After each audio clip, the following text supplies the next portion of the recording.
The mess hall had never been that quiet before. Usually at midday, the sound of cutlery clinking against trays, boots striking against concrete, and soldiers laughing over quick meals filled the air. But on that particular afternoon, silence swept across the room like a chilling draft. Every eye turned toward the center of the hall, where a confrontation no one had expected unfolded in brutal clarity. She stood there, Captain Elena Ramirez, her uniform sharp, her posture stiff, her eyes steady, even under the weight of the man towering over her. Across from her loomed Colonel Douglas Harrington, a man with 25 years of service, medals pinned proudly on his chest, and a reputation for both brilliance and intimidation. His rank alone carried gravity, but his temper gave it teeth. And today, his temper had crossed a line so shocking that even the most hardened soldiers froze in disbelief. It began with words. "You think you can question me in front of my men?" Harrington's voice boomed, echoing across the mess hall. His face flushed a deep crimson, the veins at his temple throbbing. Elena's voice was steady, though softer. "I wasn't questioning you, sir. I was clarifying a directive. The safety of our team is... Don't you dare correct me." Harrington cut her off, his spit spraying as his fury rose. "You'll follow orders, not interpret them." Several soldiers lowered their eyes to their trays, trying to vanish into invisibility. Others exchanged nervous glances. Harrington had embarrassed subordinates before, but something in his tone today carried an extra weight, a kind of rage not restrained by discipline. Elena stood her ground. Her father had raised her to believe that silence in the face of wrong was complicity. Even in uniform, even under the rigid hierarchy of the military, there were lines that should never be crossed.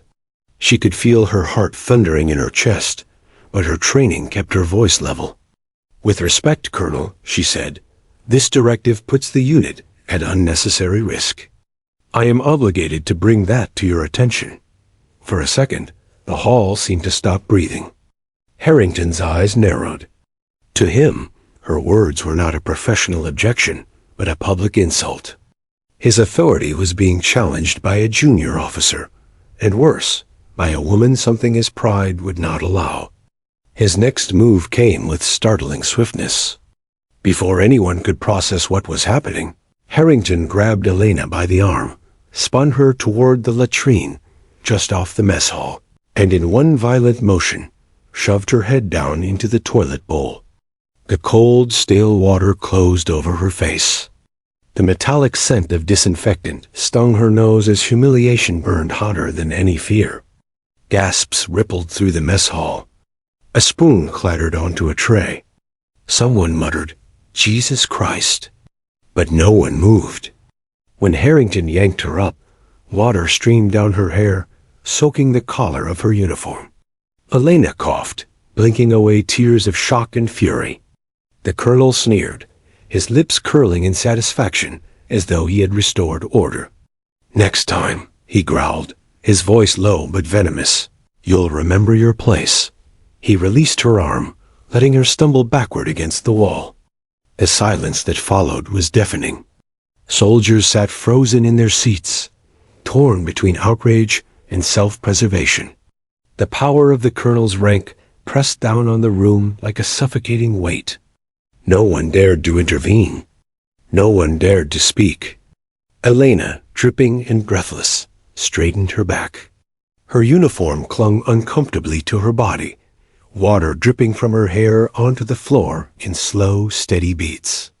Her chest rose and fell with ragged breaths, but her eyes, dark, unyielding, locked onto Harrington's. She didn't flinch.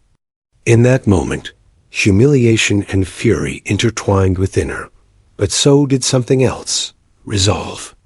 She would not cry. She would not give him the satisfaction of seeing her break. The colonel smirked, turned on his heel, and barked at the room. "Back to your meals." "Show's over." He marched out with the air of a man, certain he had stamped out rebellion, leaving behind only silence and the faint drip of water from Elena's soaked hair. For several moments, No one moved. Forks hovered above plates, trays balanced precariously in midair.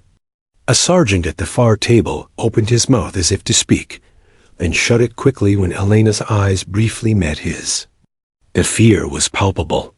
Everyone knew Harrington's influence. A complaint against him could destroy a career before it even began. But Elena didn't move either.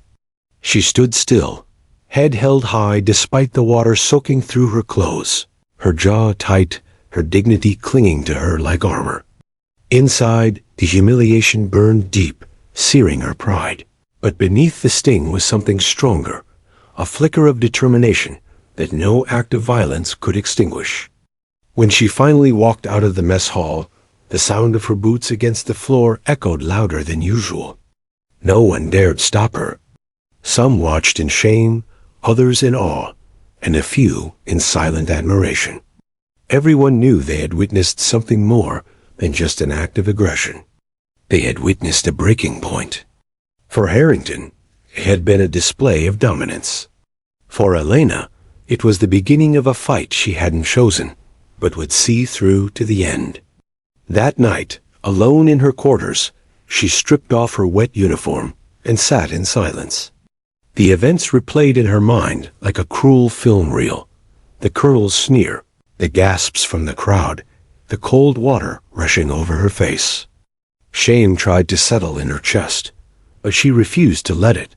Instead, she opened her notebook. With hands still trembling, she wrote down every detail, the time, the place, the words spoken, the witnesses present. Her handwriting was firm, deliberate. The ink bled slightly where her pen pressed too hard, but she didn't care. Each line she wrote was an anchor, securing the truth before anyone could distort it. By the time she set her pen down, the humiliation had transformed into something else, a mission. She knew the road ahead would be dangerous, that retaliation was almost certain, but she also knew one unshakable truth. Harrington may have dunked her head in a toilet, but he had not broken her. And one day, he would regret underestimating her. The next morning, the bass seemed louder than usual, though the conversations were muffled in secrecy. Soldiers moved quickly through the corridors, their boots echoing in sharp rhythms, their eyes fixed straight ahead as though determined not to meet anyone else's gaze.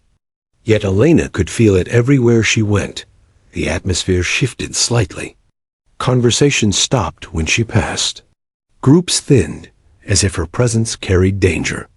Humiliation traveled faster than truth. By dawn, everyone had heard about the mess hall incident. Some versions were exaggerated, others softened, but the heart of it was the same. The colonel had shoved Captain Elena Ramirez's head into a toilet in front of half the base. No one needed to say it aloud. The silence that followed her was confirmation enough. At breakfast, Elena sat alone at the far end of the mess hall. Usually, at least a few junior officers joined her, eager to learn from her reputation for fairness and discipline. Not today. Trays clattered awkwardly at tables farther away, and she caught the flicker of eyes darting toward her, only to snap back down to plates. No one wanted to be seen too close. The air was thick with what was unsaid. Some avoided her out of fear of Harrington's wrath if he thought they supported her. Others avoided her because the incident had unsettled them so deeply they didn't know how to respond. After all, what did one say to a person whose dignity had been stripped in such a brutal way? Elena picked at her food, the taste absent on her tongue.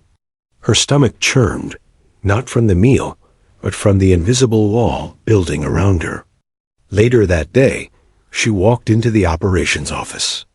Lieutenant Parker, usually quick with a smile, froze when she entered. His posture stiffened, and he turned back to his desk with exaggerated focus. Sergeant Dorsey, who had been chatting with him moments earlier, found urgent paperwork to shuffle through. The sudden stillness wasn't lost on her. She could almost hear the unspoken words bouncing between them. Don't get involved. Don't draw attention. Don't risk your career. The silence was heavier than the humiliation itself. Harrington's act had been one moment of violence, but the quiet complicity of those around her felt like 1,000 tiny cuts. That evening, Elena attended the daily briefing. Harrington was at the head of the table, composed and smug, as if nothing had happened. He delivered orders in his usual authoritative tone, and not a single officer challenged him. When Elena entered, she noticed how the room stiffened. A few glanced at her, quickly looking away. Harrington's eyes swept over her without pause, cold and dismissive, as though she were invisible. "Elena," he said, deliberately skipping her rank. "You'll oversee the supply chain review tomorrow. Try not to misinterpret directives this time." Laughter rippled around the table, not loud, not genuine, but enough to sting. The sound carried the weight of forced obedience, soldiers laughing because they thought they had to. Harrington leaned back in his chair, satisfied. Eleni remained still, her jaw locked. She made no response. In that room, her silence was survival. But inside her quarters later that night, the silence was something else entirely. She sat on her bunk, her notebook open in front of her. The blank page stared back, waiting for her to commit the day's events to memory. She recorded everything: the looks from Parker and Dorsey, the forced laughter at the briefing, the colonel's deliberate omission of her rank. Her handwriting grew tighter, the lines sharper as her frustration poured into words. Every letter written was a reminder. If she didn't record the truth, Harrington's version would one day replace it. She could almost hear his voice dismissing the entire event as a misunderstanding twisting reality until it bent to his favor. No, she would not let that happen. Still, when she put the pen down, the weight of isolation pressed on her shoulders. Was she truly alone? The next day, Corporal Jenkins approached her outside the barracks. He shifted nervously, looking around to make sure no one was watching. "Ma'am," he said quietly, "for what it's worth, I saw what happened. I wish I had done something." His words carried guilt, his eyes heavy with shame. Elena's throat tightened. She wanted to thank him, to cling to the sliver of humanity in his confession. But she knew the risk he was taking even speaking to her. She simply nodded and said, "I understand, Jenkins. Don't compromise yourself." He nodded quickly and walked away, his pace brisk as though distance could erase the moment. That brief exchange stayed with her. Jenkins wasn't the only one who had witnessed it. Dozens had. Yet they remained trapped in fear, silenced not by ignorance, but by the crushing weight of hierarchy. Speaking out against a colonel was not only career suicide, it was dangerous. The military prided itself on discipline, on the unshakable chain of command. But discipline could become a weapon in the wrong hands, Elena thought. What good was structure if it protected abusers instead of the abused? As the days turned into weeks, the silence around her thickened. Promotions were discussed without her name mentioned. Training assignments shifted away from her oversight. Harrington was making sure she felt the consequences of standing against him, even indirectly. Yet despite the isolation, Elena's resolve grew stronger. The humiliation had been public, unforgettable. And now, the silence surrounding it revealed something even more insidious: the culture that allowed such behavior to thrive unchecked. Each night, she added to her notes. She wrote about the whispers she overheard in hallways, the nervous glances at meetings, the faint smirk that played on Harrington's lips whenever their eyes met. She documented everything, not because she knew what she would do with it yet, but because she felt certain that one day this record would matter. And yet, the loneliness weighed on her. There were moments when she sat in her quarters, staring at the walls, wondering if she was making a mistake. Was she overreacting? Would speaking out make things worse? Was she destined to fight a battle she couldn't win? But then, late one night, as she looked into the small mirror above her desk, she saw her reflection, hair still damp from the shower, eyes tired but unyielding. She remembered the feeling of Harrington's hand gripping her arm, the cold water rushing over her face, the sneer on his lips. The memory ignited a fire deep inside her. No, she was not overreacting. She had been assaulted, humiliated, and stripped of dignity in front of her peers. If she stayed silent, she would be complicit in her own erasure. The silence of others was crushing, but her own silence would be fatal. From that night onward, Elena made a decision. She would endure the whispers, the avoidance, the isolation.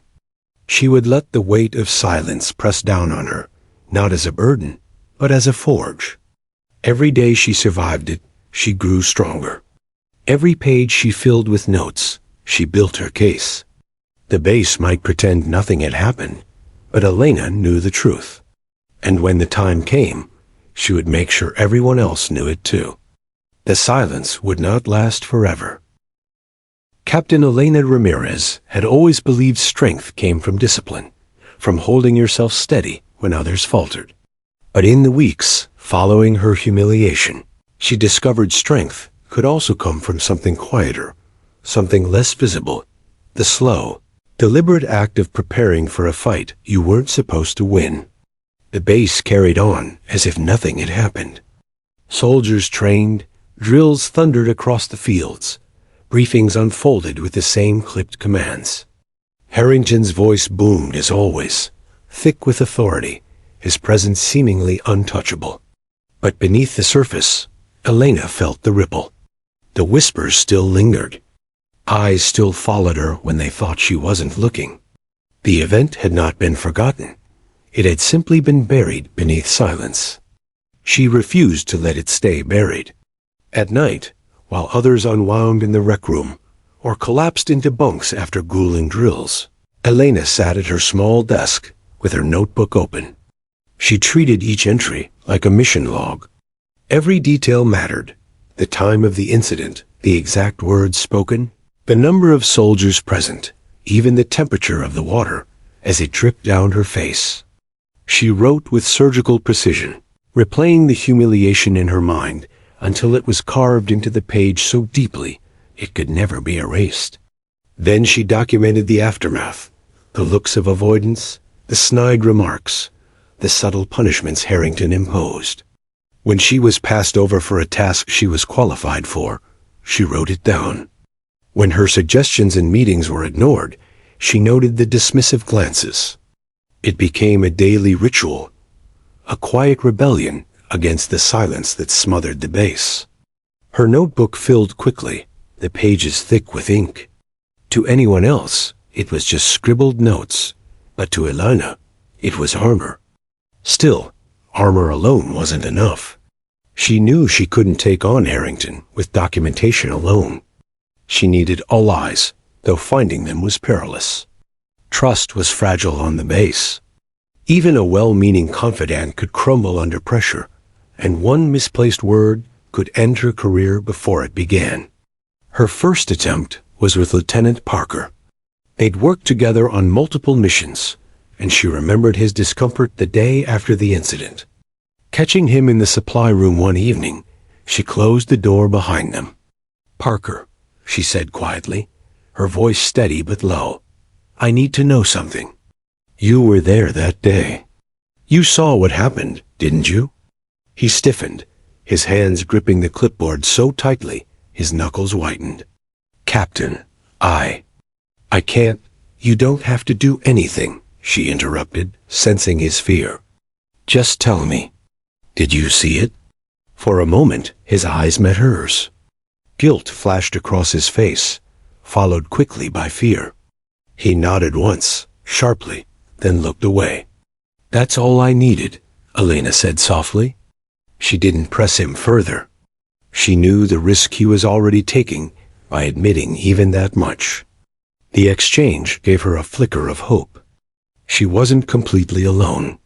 Still, she needed someone outside the base, someone beyond Harrington's influence. That's when she reached out to retired Major Samuel Torres.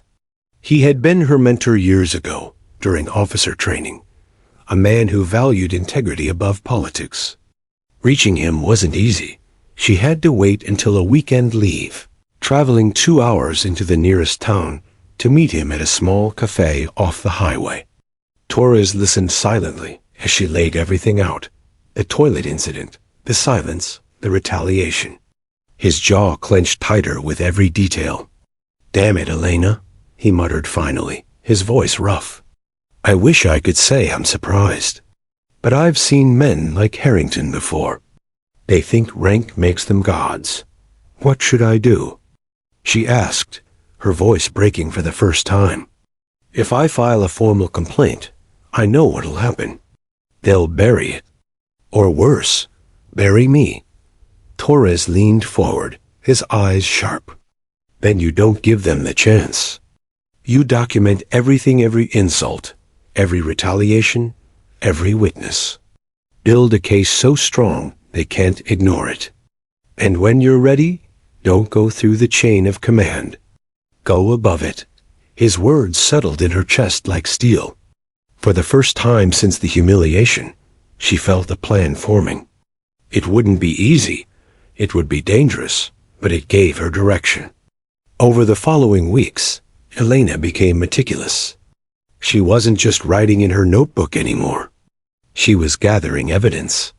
She noted specific names, recorded dates, memorized conversations. She paid attention to patterns: Harrington's habit of belittling her in front of others, his strategic reassignment of her duties, his pointed omission of her rank.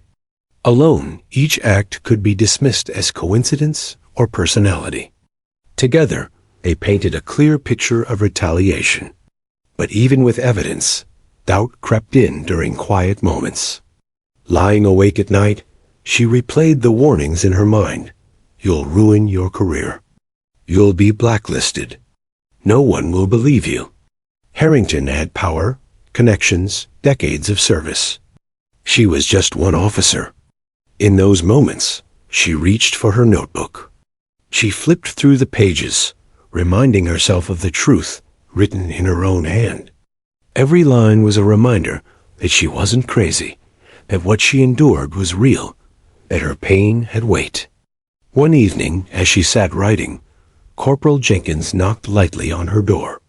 He stepped inside, his face pale. "Ma'am," he said quietly, I know I said I couldn't get involved. But I've been thinking. If you ever need someone to back you up, if it comes to that, I'll do it. I can't stay silent anymore." Elena stared at him, surprised. She saw the fear in his eyes, but also determination. "Are you sure?" she asked. He swallowed hard. "Yes, ma'am. I don't care what happens to me. What he did was wrong." For the first time in weeks, Elena felt a warmth spread through her chest. She wasn't alone after all. One soldier had chosen truth over silence, and maybe others would too. From that night, her resolve sharpened. She still moved carefully, still kept her notes hidden, but the fear that once paralyzed her was being replaced by something stronger. Harrington may have thought he broke her, but every act of cruelty only fueled her determination. She began to imagine the future, not just surviving, but standing tall in a courtroom or an inquiry, her notes laid out as proof, her voice steady as she recounted the truth. She pictured Harrington's arrogance stripped away, his sneer replaced with the realization that he had underestimated her. The thought gave her strength. And so, Captain Elena Ramirez gathered her weapons, not rifles or grenades, but paper, ink, and courage. She was preparing for a battle unlike any she had ever fought. And when the time came, she would be ready. The first time Elena realized her story had escaped the suffocating walls of the base. It was a headline that nearly stopped her heart. She had been in town, off duty for a rare evening, when she passed a newsstand. Among the papers stacked in neat rows, one headline stood out in bold type: "Whispers of abuse at local military base. Sources speak of colonel's misconduct." Elena froze, staring at the words until her pulse quickened. She bought the paper with trembling hands and ducked into a quiet diner nearby. Sliding into a booth, she unfolded the article. The story didn't mention her name, but the details were unmistakable. A senior officer accused of humiliating a subordinate, retaliation against those who questioned him, a culture of silence choking the base. Her throat tightened. She hadn't spoken to any journalist. She'd only confided in Torres and Jenkins. Could someone else have leaked it? Or had the investigation she'd triggered already begun pulling threads loose? Whatever the source, one truth was clear. The secret was no longer contained. Back at the base, the tension was palpable.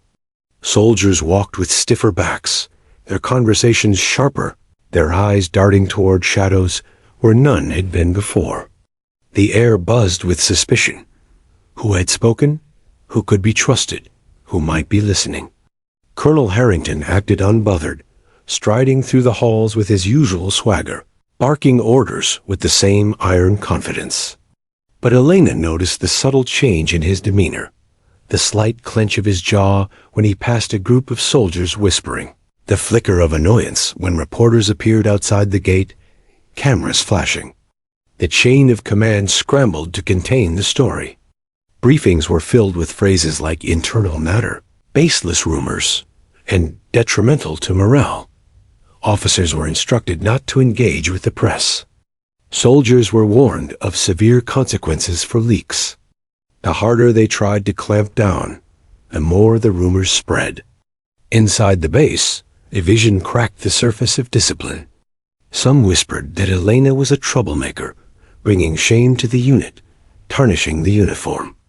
Others, though silent in public, quietly admired her courage. They saw her walking to and from her quarters, shoulders squared despite the hostile stares, and wondered if they too could have endured such humiliation without breaking. One evening, Elena returned to her quarters to find a folded note slipped under her door. It contained only 4 words: "We believe you. Stay strong." Her chest tightened as she read it again and again. She didn't know who had written it, but the message burned like a torch in the dark. For the first time since filing her complaint, she felt the weight of solidarity, however small. The following week, investigators arrived from outside the chain of command. Their presence was impossible to ignore. Dressed in plain suits, carrying folders and recorders, they walked the halls with quiet authority, their eyes sharp as they studied the base's rhythm. Soldiers stiffened when approached, their responses clipped, carefully rehearsed. But not all were able to mask their unease.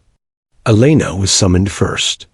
Sitting in a windowless room, hands folded on the table, she recounted everything: the toilet incident, the retaliation, the silence that followed. The investigators listened without interruption, their pens scratching steadily across notepads.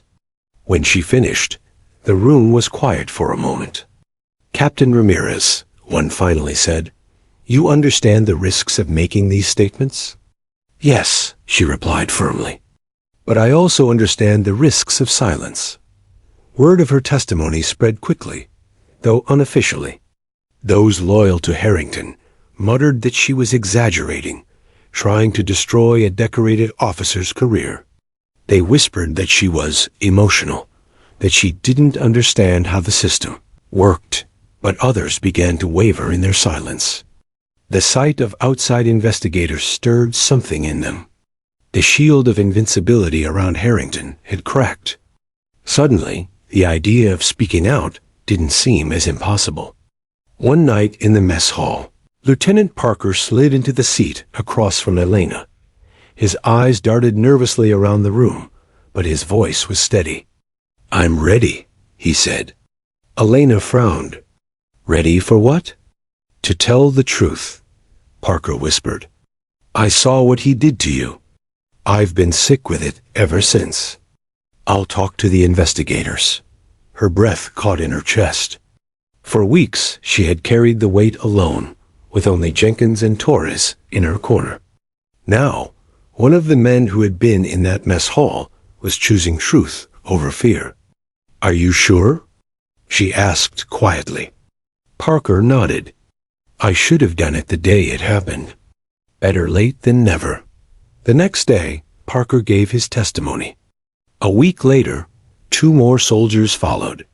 Each time a witness stepped forward, the base grew more divided.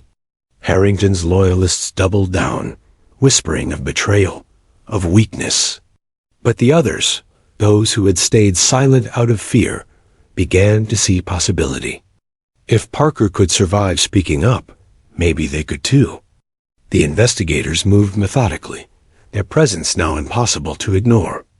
Harrington still strutted through the halls, but his eyes no longer carried the same unshakable confidence. His laughter at briefings rang hollow, forced. Behind closed doors, his frustration simmered. One afternoon, Elena overheard him snapping at a fellow officer.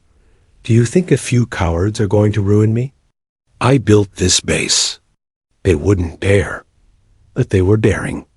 Slowly, steadily, the spotlight was shifting. The media reports grew bolder. Anonymous sources described a pattern of intimidation under Harrington, of retaliation against those who crossed him. Public interest swelled. Headlines demanded accountability. Television panels debated whether the military's culture of silence had enabled misconduct for too long. For the first time, Elena felt the story was bigger than her humiliation. It wasn't just about one act of abuse or one officer's courage. It was about the culture itself, the unspoken rules that allowed men like Harrington to thrive unchecked.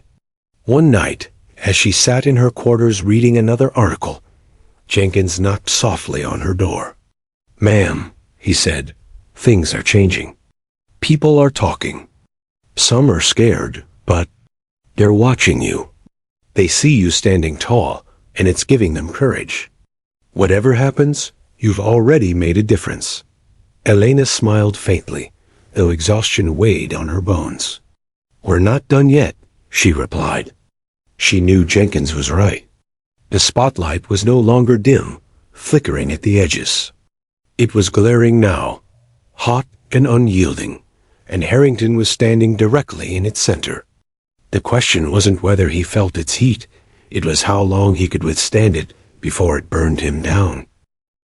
The first time Elena realized her story had escaped the suffocating walls of the base, it was a headline that nearly stopped her heart.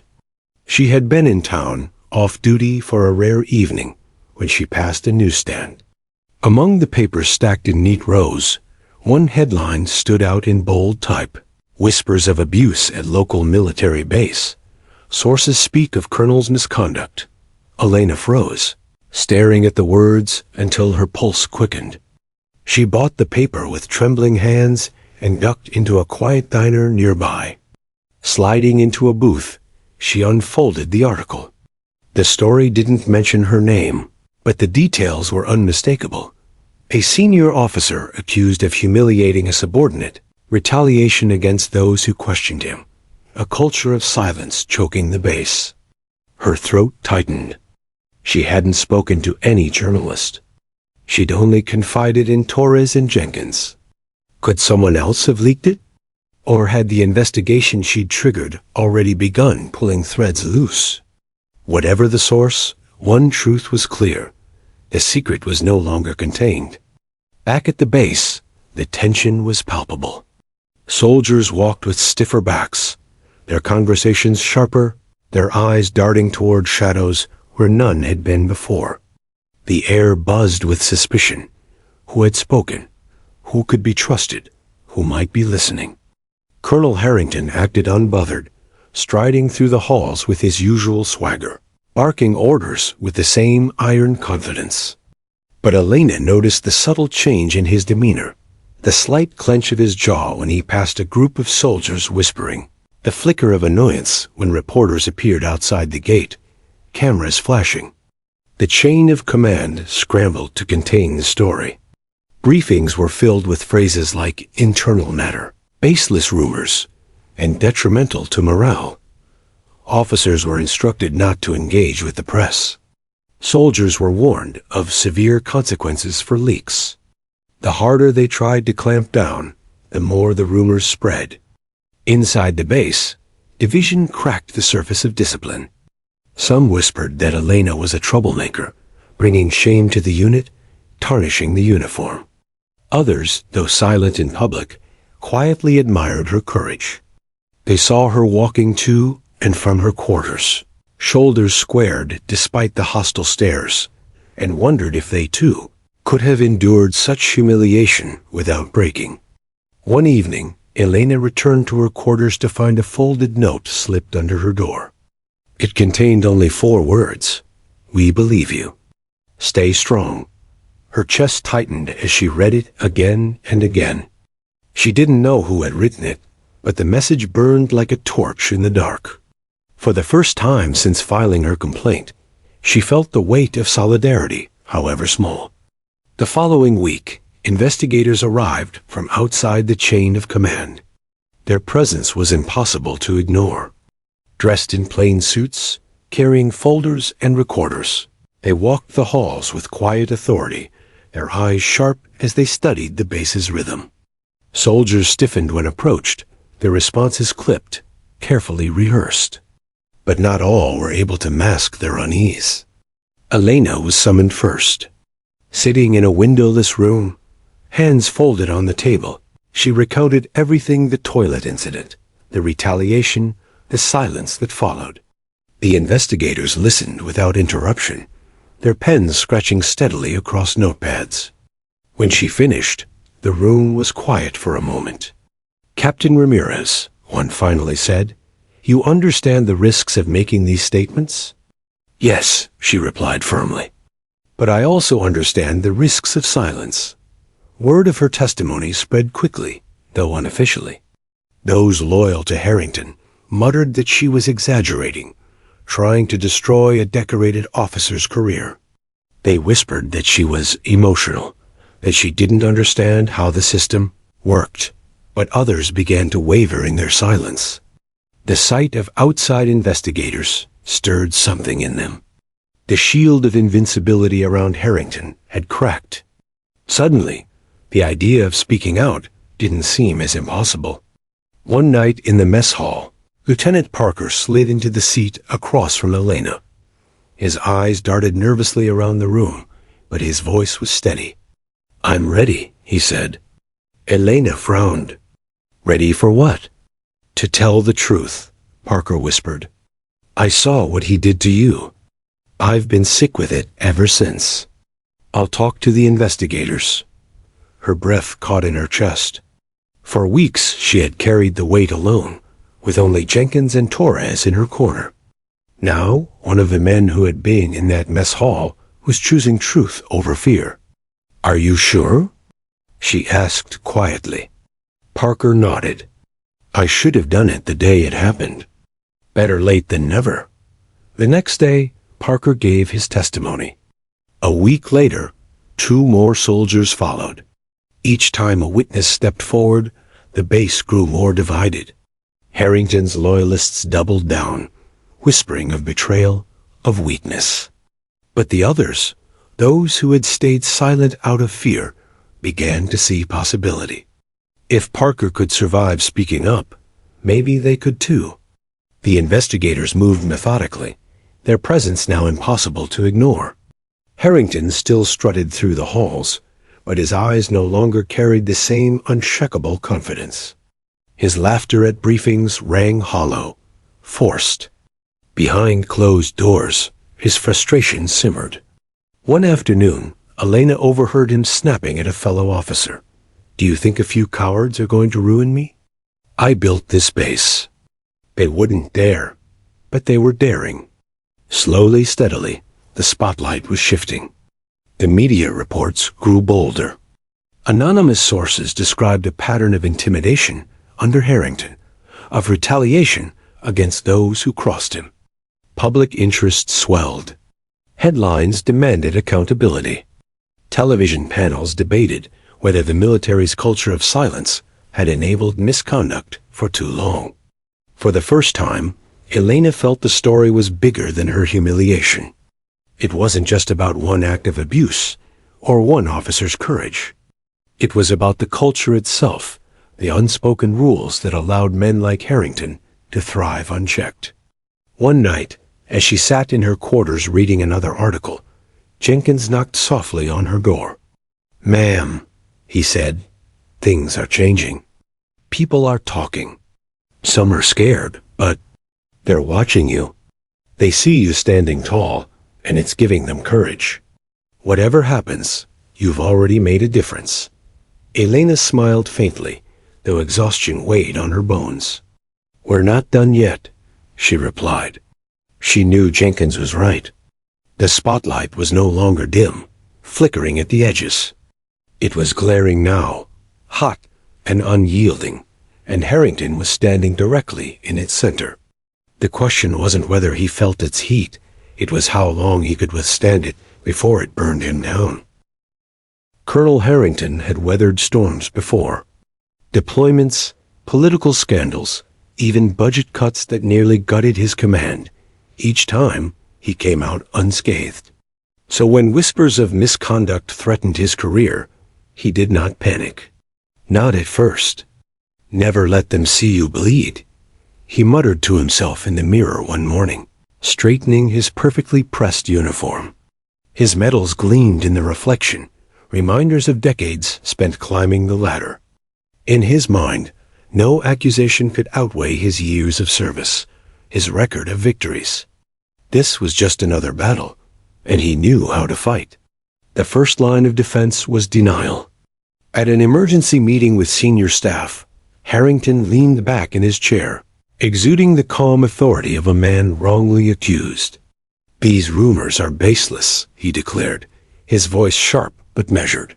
"Fabrications designed to undermine this unit. A soldier who cannot handle discipline has twisted events to suit her narrative. I will not let one person's weakness undo everything we've built." A few nodded reluctantly. Others stayed silent. The unease in the room was unmistakable, but Harrington pressed on, hammering his words with conviction. He was the colonel, after all. Rank carried its own kind of truth. Next came the smear campaign. Quietly, but with surgical precision, Harrington began planting seeds of doubt about Captain Ramirez. He whispered to trusted allies, who in turn spread the story through the ranks. She was unstable, overly emotional, resentful after being passed over for promotion. "She's clever," Harrington warned his confidants in hushed tones. "Knows how to play the victim. But I've seen this before. Officers who cry foul when their careers stall. She's desperate, and desperate people will say anything." By the end of the week, the whispers were everywhere. In the mess hall, soldiers exchanged knowing looks. In the barracks, conversations died when Elena walked by. Some began to question what they had seen that night in the mess hall. Had it really been as bad as she described? Or had she exaggerated, twisting a heated confrontation into an act of humiliation? Harrington's strategy was working, at least for a time. But Elena had anticipated this. When the investigators questioned her about the rumors of instability, she stayed calm, her answers precise. "They'll say I'm emotional. They'll say I'm ambitious. But facts don't lie." What happened in that mess hall was not discipline. It was degradation. The investigators nodded, jotting down notes. Harrington's attempts to discredit her were noted as evidence of retaliation. Still, the colonel's confidence was unshaken. When reporters ambushed him outside the base gates, microphones thrust toward his face, he stood tall, his expression resolute. "I have dedicated my life to serving this country," he said firmly. "These allegations are false, plain and simple. This is a personal attack designed to smear my record. I will not allow it to distract from our mission." The footage aired on national television that night.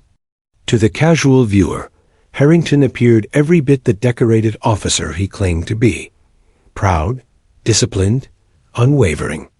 His words resonated with those who valued loyalty to the uniform. But cracks were forming beneath the surface. Behind closed doors, Harrington's temper flared more easily. He barked at aides, demanded loyalty pledges from his subordinates, and lashed out when reports didn't go his way. To some, these outbursts revealed the man behind the polished uniform, a leader desperate to maintain control, willing to crush anyone who challenged him. The division in the base deepened. His loyalists clung to his narrative, repeating his words like scripture: fabrications, weakness, personal attack. But others, emboldened by the investigators' persistence and the growing number of witnesses, began to doubt. One night, Sergeant Torres overheard two privates whispering in the barracks. "If he's innocent, why is he trying so hard to shut everyone up?" one asked. "Because he knows he's guilty," the other replied. Rumors of Harrington's anger only fed the media frenzy. Articles questioned whether his public calm was a mask. Commentators debated whether the military's culture of deference to rank had allowed him to operate unchecked. Harrington's lawyers advised him to stay quiet, but silence was not in his nature. He doubled down instead, giving interviews where he painted himself as a victim of political correctness gone mad. "This is the new reality," he scoffed to a reporter. "A man raises his voice, and suddenly it's abuse. Discipline is mistaken for humiliation. If this continues, the military will collapse under its own softness." Some applauded his defiance, calling him a relic of real leadership. Others saw only arrogance, a man blind to his own cruelty. Elena, meanwhile, refused to engage publicly. When asked by journalists for comment, she simply said, "The truth will speak for itself." Her restraint contrasted sharply with Harrington's bluster, and that contrast began to shift public opinion. The investigators noticed it too. One of them, a sharp-eyed woman named Agent Calloway, remarked to her partner after an interview, "He's overplaying his hand. Every time he opens his mouth, he shows us who he is." Still, Harrington was not without power. He leveraged his connections in higher command, calling in favors, demanding loyalty. For weeks, it seemed possible he might weather the storm, as he had so many before. But the walls were closing in. The witnesses who had stepped forward gave detailed, consistent testimonies. Torres, Jenkins, Parker. Their accounts aligned with Elena's in ways that could not be dismissed. Each new statement weakened Harrington's narrative, chipped away at the myth of his invincibility. Late one night, Harrington sat alone in his office, staring at the framed photos on his wall. Parades, ceremonies, medals gleaming on his chest. He clenched his fists, rage boiling inside. "They won't take this from me," he growled. Not her, not anyone, but deep down for the first time, he felt it. The creeping realization that the defense he'd built, denial, smears, bravado, was no longer enough. The spotlight was burning hotter, and no amount of bluster could shield him from its glare. The breakthrough began quietly, almost imperceptibly, in the shadowed corners of the base.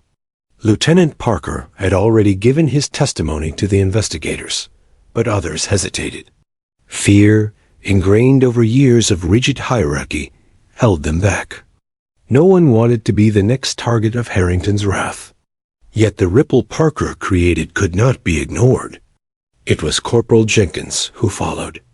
At first, he claimed he could not speak, that the risk was too great, that Harrington's influence stretched further than anyone dared imagine.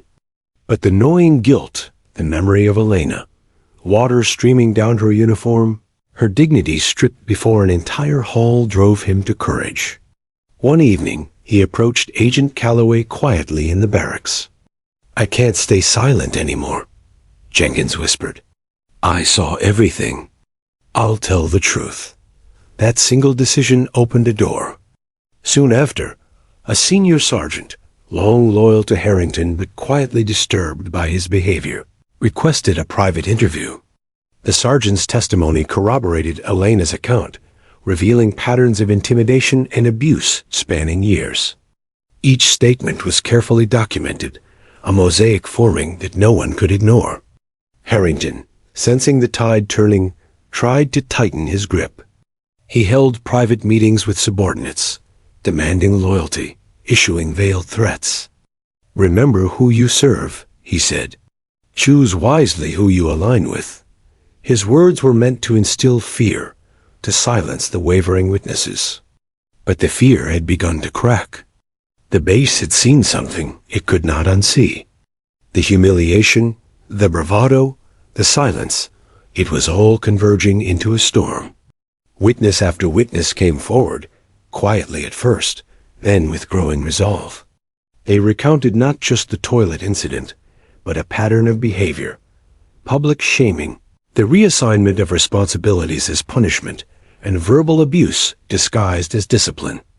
Investigators meticulously cross-checked every statement. The accounts aligned with Elena's detailed notes. Each corroboration chipped away at Harrington's carefully constructed facade. The once unassailable colonel, who had relied on rank to intimidate and control, found himself cornered. By the second week of witness interviews, the base was transformed. Soldiers who had once avoided Elena now approached her discreetly, offering support.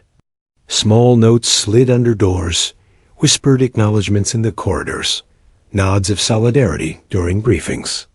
It was subtle, almost imperceptible, but Elena felt it like a current running beneath the surface. The media, too, took notice. Reports highlighted the growing number of witnesses, the investigative pressure building around Harrington, and the military's slow response to allegations of misconduct. Headlines framed the story as more than a single incident. It was now about the culture that allowed abuse to flourish. Elena's resolve hardened. She continued to provide precise, unwavering testimony, never embellishing, never faltering. Each time she spoke, the investigators recorded her words with meticulous care. Her courage inspired others. Soldiers saw a path through fear, illuminated by the example of her determination. One afternoon, in a rare private meeting with Agent Calloway, she asked quietly, "Do you think they'll listen? Will this actually reach someone who can make a difference?" Calloway studied her carefully. "Captain Ramirez," she said, "your courage has already made a difference. People are watching. Evidence like this doesn't lie. Harrington's power depends on silence. You've broken that silence. Now it's his credibility at risk, not yours." The weight of those words settled in Elena's chest. For years, she had carried the humiliation alone, the burden of secrecy pressing down. Now, each act of courage by others lightened the load, forming a chain of resistance she had once thought impossible. As the base felt the shift, Harrington became increasingly erratic. He barked orders more sharply, criticized minor infractions with disproportionate severity, and began publicly belittling soldiers in meetings. His confidence, once seemingly untouchable, wavered under the pressure of scrutiny. Then came the pivotal moment.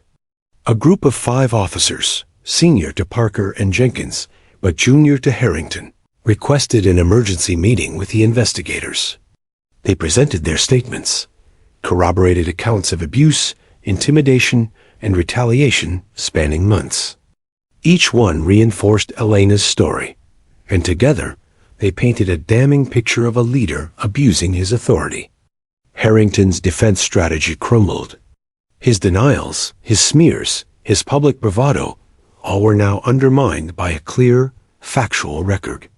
The investigators were no longer listening to a single voice. They had an entire chorus of truth confirming misconduct. For Elena, the breakthrough was not just procedural. It was profoundly personal. She had endured humiliation in a room full of witnesses, had been ignored, avoided, and belittled. Yet here, step by step, the walls that protected Harrington were cracking. Witnesses were stepping forward, not out of ambition or spite, but out of conscience. Courage was contagious. The day the report was finalized, Agent Calloway handed Elena a copy of the findings. It was comprehensive, detailing each act of misconduct and harassment, substantiated by statements, notes, and evidence she had meticulously kept. Harrington's behavior, once cloaked in authority and fear, was now exposed in stark clarity.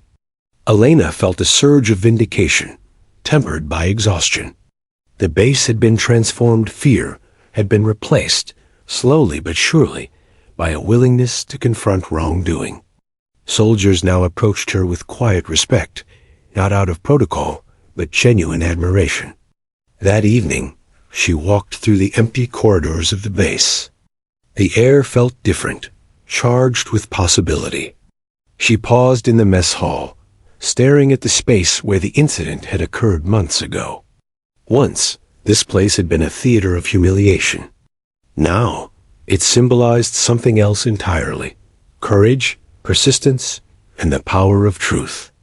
In her quarters later, she wrote one final note in her notebook for the day, her handwriting neat and deliberate.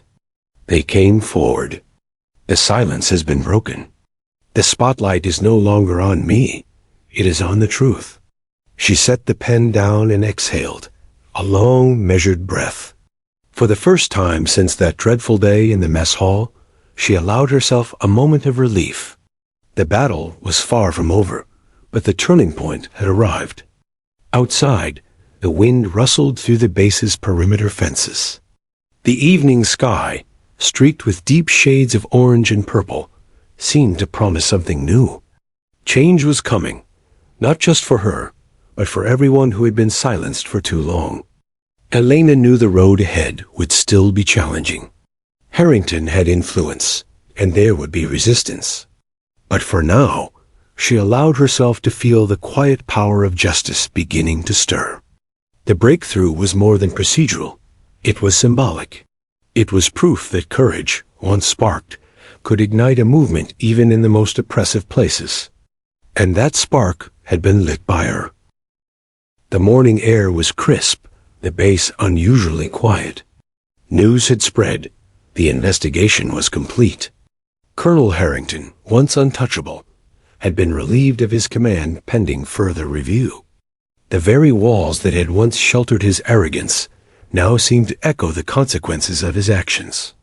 Elena Ramirez walked through the same corridors where months earlier she had endured the humiliating spectacle, her boots clicking confidently against the polished floors.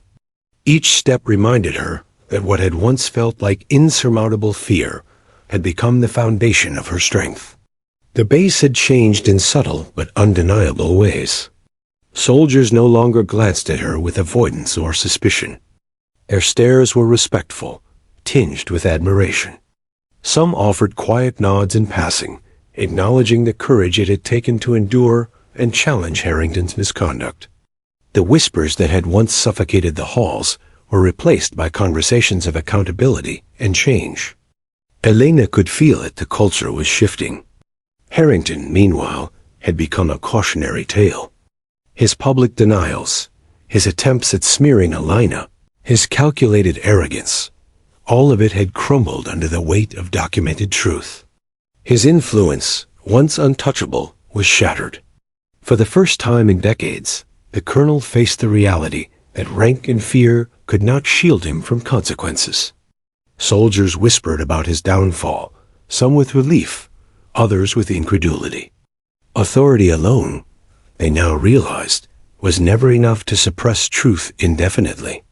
For Elena, the moment was bittersweet. She had survived humiliation, endured isolation, and faced the calculated intimidation of a man whose pride knew no limits. But the victory extended beyond personal vindication. She had dismantled a system of fear, however incrementally, and in doing so, she had given others permission to speak. Courage, once ignited, had spread like wildfire across the base. Even outside the military walls, her story began to resonate. Interviews with journalists, carefully coordinated by her and the investigators, painted a picture of resilience, integrity, and the importance of speaking truth to power.